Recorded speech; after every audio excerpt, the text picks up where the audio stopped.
All right, everyone, welcome to Street City Studio. I'm John, and in this video, I got a few new toys I want to look at.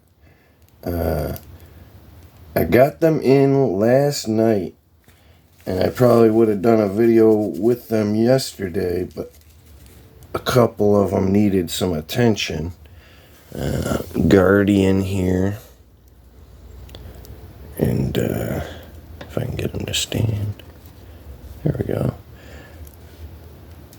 And this white ninja here, they both got a dip in the peroxide overnight. They were a little discolored, and they both came out really well. Actually, I'm pretty surprised at how clean they came out looking. The white ninja, his skirt might still be just a little off, but it looks a lot better than it did, so I'm probably gonna leave it there until it needs more attention down the line a couple of years, or if it needs more attention down the line in a couple of years. But my figures don't get a lot of sunlight. They're not ever near an open window like that on the shelf. I do take some of my figures outside for short periods for photography, but they don't really stay outside in the light. So, I mean, there's a chance that they might get some exposure. But especially Guardian here, I was pretty concerned about him. I didn't think he was going to make it onto my shelf, but not because of the yellowing, but because of the bleeding, because of the red bleeding over onto his stomach and on his back a bit. And after the peroxide, it's almost completely invisible. You can kind of make it out in just the right light that there's still a little pink right here. And like I said, I can't even get my camera to capture it, I don't think. I don't think it comes across on camera. But his abs, his stomach has just a little tinge of pink to it. But it was a lot worse when I first got him. And maybe even like down there you can see a little overspray of paint on his leg. But after the peroxide, that pink is a lot less strong. I will say some of this gray bubbled up after the peroxide, so some of that gray around this hand came off. But I'd rather have that gray come off than that pink stay on. So, and like I said, when I'm looking through this lens in the camera, I can't see it at all. But if I step away and use my own eye, I see it right away. There's a little pink in there. So he'll probably go on my shelf, but I'll keep an eye out for one in better condition. And I'm pretty happy. I thought he wasn't going on my shelf at all. I thought that pink was going to be the death of this figure. Like I said, he needed some whitening. This arm and from the knee down on both his legs and his feet and even his head were quite yellowed. But I was sure I could deal with the yellowing. I just wasn't sure if the whitening would wash out his red. And I wasn't sure, well, I didn't think for a second that whitening process would take that pink off, but it seems to have. So I'm happy with that. That white ninja is really nice. I will say he seems to have had his fingers cut apart here so that he can hold his sword. I don't know if that's just from forcing the sword in, or if somebody went and cut it so that they could get the sword in. But I don't love that. But again, like I said, these are used figures. These were loose figures. And I definitely like to find them kind of right at that edge where they might be thrown away. You know, where somebody might find them useless, pick them up at a nice discount, and take them home and fix them up, right? And that's kind of what I like to do. I do like that. So, I don't mind. I do like them in the best shape I can get them. And if they're in too bad a shape, I'll still be looking for one. But, especially with that pink, right? With that pink on his stomach, I've seen that before. And this figure right here, right? You can see, well, you can probably see his upper arms. Got a lot of pink in that white. It looks so bad. And again, I don't think it's coming across quite as well on camera, but I think you can kind of make it out. Right? Both of his arms are real pink. Right? Both of his biceps. And the forearms are fine. So I had to get a second U.S. agent, right? And actually, I was intending to get a second agent for a while, but I ended up getting one through my brother's toys that my brother gave me recently, and his was in a lot better shape, so I just swapped out his U.S. agent for the one I had on my shelf. But those arms really bugged me. I might see if he does the same thing. Stick his arms in that peroxide, see if it don't take the pink off. But excuse me, back to this figure lot I got. Another one.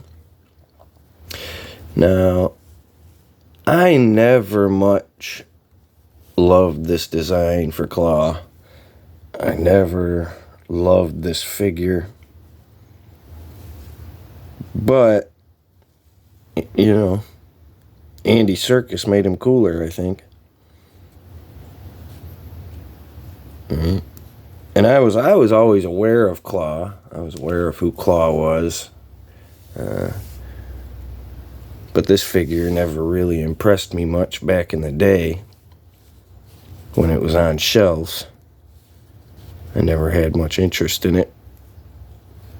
But now, as a more matured collector, right, I'm happy to have a villain up there just to fill the spot.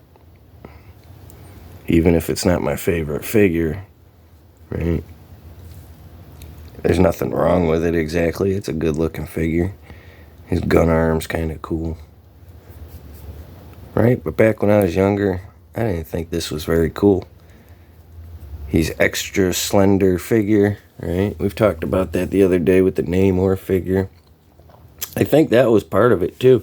I was looking for bigger figures, more hulking figures, right? And this guy, like Namor, right? He's an extra slender guy, right? That might be me. I didn't want toys of me. Ironically enough, here I am with a toy of me.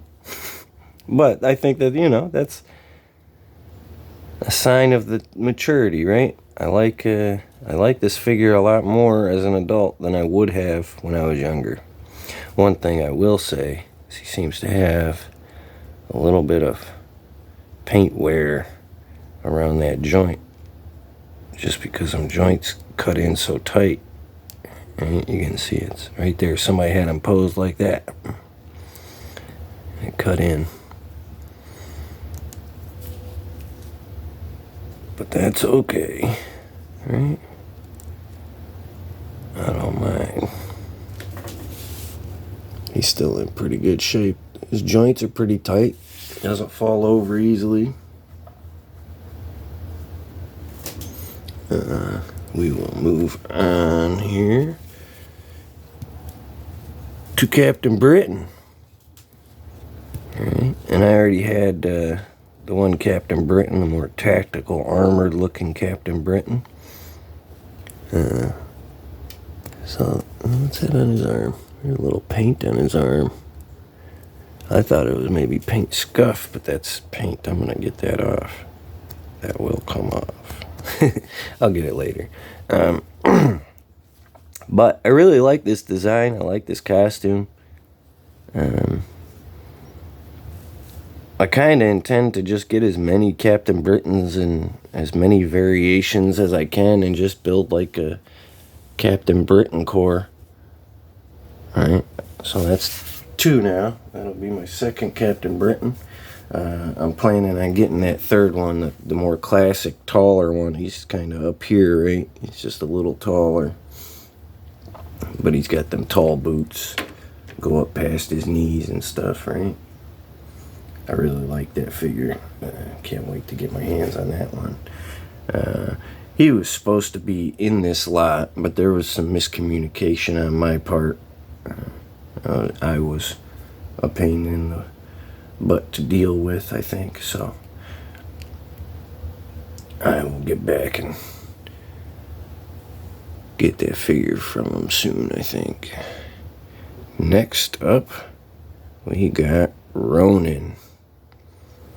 Ronin Hawkeye. Now, if you were paying attention yesterday in yesterday's video, I definitely have a lot of parts from this guy. And this guy too, for that matter. From my brother's fodder and stuff. And basically they're the exact same figure with different paint jobs and different heads. Right? So that's an interesting figure.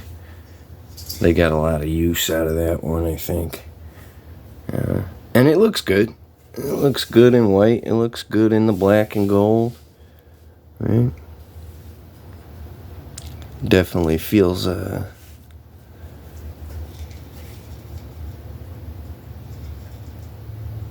like cheating a little bit.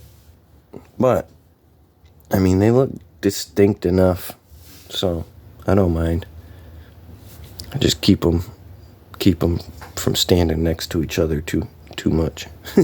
Right? You put them next to each other and it kind of becomes real blatantly obvious, I think. But they're distinct enough, right? I think that gold helps break it up, right?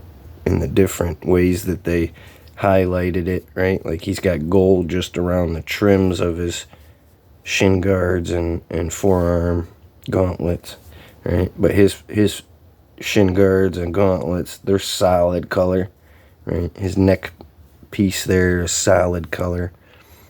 So there's some differences that really break them up and make them stand out in different ways. But they're definitely the exact same figure. No, he doesn't want to stand now. Of course. What happened? There we go.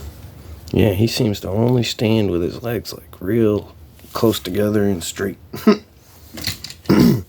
Alright, next up we got, and I kept calling him Patch, but this is a Madripoor Wolverine, right? And I'm pretty excited about this one. It's very basic, very simple, and that was probably, again, why I skipped it back in the day. I didn't really care for every variation of Wolverine, unless it was like a... Right? I had gotten the classic Wolverine, and then I saw the new astonishing Wolverine figure, and I gotta get that, right? Or the brown suit. I gotta get the brown and yellow suit. And I think at some point right, Madripoor wasn't very high on the priority list. So, I'm happy to have him now, though. He's definitely a nice figure. He does have a little looser joints than the rest of these guys. And so does the next one, actually. But we'll just jump right into that next one here. I'm going to have to make some space, I think. We got Crimson Dynamo. Right? And now he doesn't seem to want to stand very well. He's got some loose ankles and loose hips. I think his knees are pretty solid. Oh no, they're kind of loose too. The knees don't seem to be what's giving out on him though when I stand him. I was playing with him a little bit already. His hip wants to give out. His ankles want to give out. Probably try and put some hot water and pinch him shut a little bit if I can. But I really like this blast effect. I've talked before, some of those Marvel blast effects I'm not a big fan of, like the ones they gave Havoc. But this one I am a big fan of. There's a couple of them I do like, I think. Right, like this one. Right? I'm a big fan of this blast effect, the fireball blast effect. There's others. Yeah, okay. There you go. Alright. There's another kind of blast effect that I don't mind, right? Like a hyper beam or something. But when you start looking at these funnels, and that's what this reminds me of, these funnels, right? Especially because it is kind of a funnel, right? But this one makes more sense to me. These funnels don't make a lot of sense in the way that they used them. Certain characters could definitely use those funnels. Oh, his spear's catching on my fingers. But this one looks really good. And I could even see using it for other figures like Superman or anybody with a laser vision. Right? Cyclops, maybe. And it's not your typical Cyclops blast, but that's definitely a strong looking blast.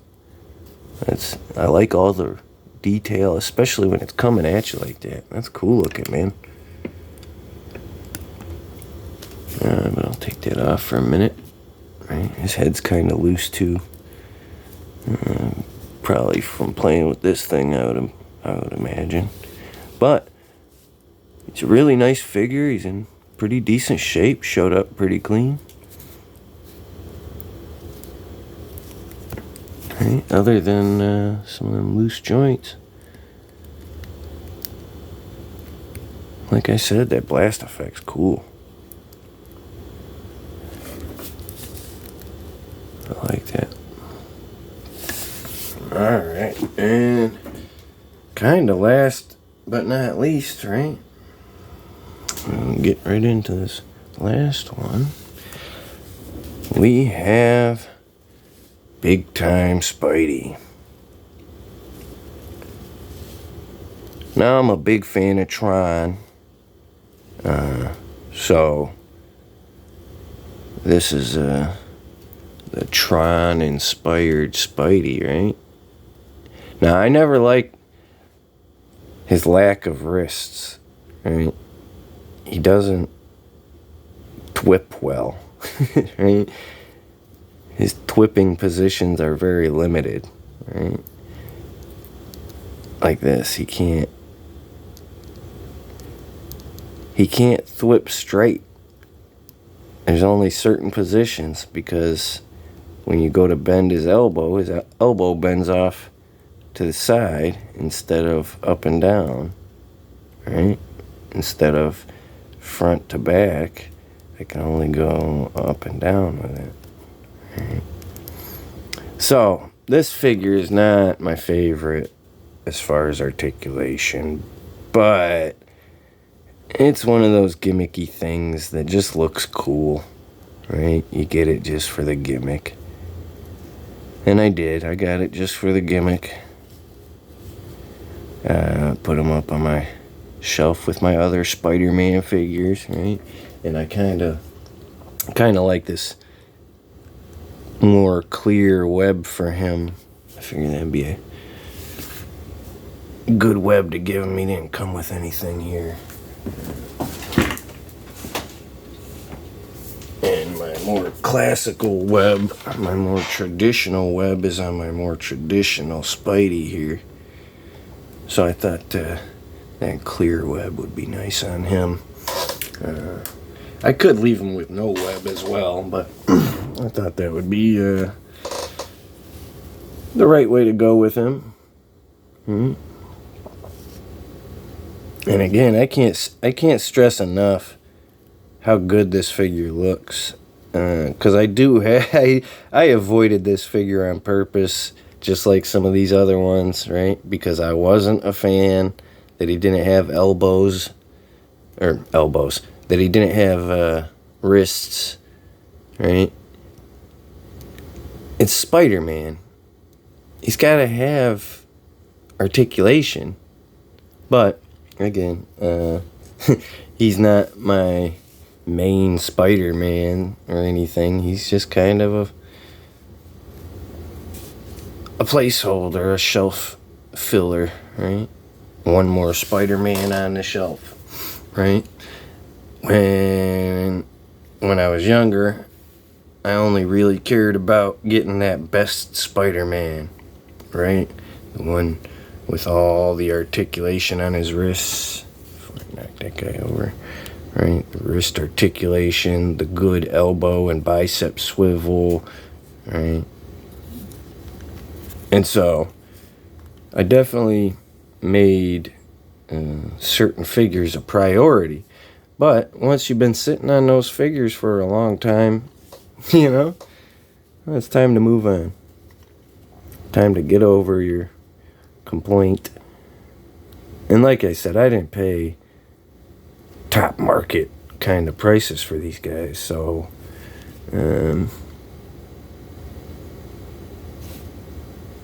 that's a good way to get into some of these figures that I wasn't so fond of, right? I definitely need them on my shelf because that character has importance, right? But that doesn't necessarily mean I'm a huge fan, right? And Claw, I gotta say, I'm a bigger Claw fan with Andy Serkis and since Andy Serkis, right? But I remember even before that, you know, hearing Claw would make an appearance. Yeah, really? Do we need Claw? A guy made a sound, really? But they didn't lean into the things I didn't like, right? They leaned into the things we did like, right? His gun arm wasn't a silly satellite dish looking ray gun, right? It was a pretty sweet looking robot gun, or a robotic arm gun, right? The arm split open and did all kinds of stuff. That was cool, right? And so now looking back, I like this figure just a little more, right? I didn't like it then, but I kind of do now. And there ain't nothing wrong with that, I think, right? Everything has its time. Right? And again, I'm real happy to have been able to salvage some of these. And the more I look at him, I don't know if I did salvage him. He's got some spots here. I don't know what that is. I don't know if that's paint flaking off or what. Well, either way, I'm happy to have cleaned these guys up. Happy to fill a couple of these spots on my shelf. And even if I got to replace a few of them as we go, right, like him, I don't mind. It was like $7 for him or something. I don't mind. But anyways, you guys have a great rest of your day. I appreciate you guys coming by and hanging out with me. Where am I? Let me get out of the background here. I appreciate you guys coming by and hanging out with me. You want to check out my Facebook at John Wayna, Wayna. Feel free to follow me on Facebook. If you want to check out my photography on Instagram, go check me out at Street City Toys. Not Street City Studio like the channel here, but Street City Toys on Instagram. But other than that, I appreciate you guys coming by. Keep playing with them toys, and I'll talk to you again real soon.